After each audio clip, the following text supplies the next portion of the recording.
JC here. Time to blurp it up. Are you ready to blurp? I'm ready to blurp. Everybody's blurping. We are going John 6, 1 through 14. We just crossed the Sea of Galilee. I love that sea. It's got great wind. I'm with my disciples. We go up to a hilltop mountain. And you know what? Let me just say, you know those peeps that kept peeping around me? They peeped all across the sea and followed me. You know, I feel like we should feed them. Give them something to eat.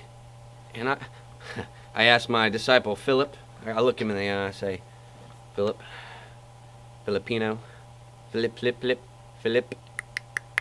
Filipio, Philippi, or AKA Philippi.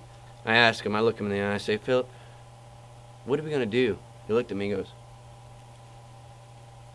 put up his hands. I said, I don't know. It will take a small fortune to feed all these peeps. I looked at him, he said, hey, there's a buff kid over here. I mean, the Bible, it says boy. But let me tell you, what I saw, he's a big old gunnin'. But he had 2 fish and 5 loaves of bread. I mean, he was a strong, hefty one. He was going to eat it all, too. I was like, hey, can we use that? And the people said, and the disciples are worrying. They're worrying and fretting. They're like, what we got to do? What we got to do? Fish and chips. Yeah, fish and chips. We don't have enough fish and chips. That's if my disciples were British. But they're not. Pretty much so. They worry, and I say, hey, don't worry about it. I take the loaves, take the fish, and say, thank you, Lord. Thanks, Papa.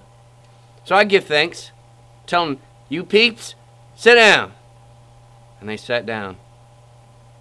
The next thing you know, at the end of our meeting, greeting, and now we're eating, I say, hey, all the leftovers, take it to go box. We started out with 5 loaves, 2 fish. There was 12 baskets full, going full. It was a good time.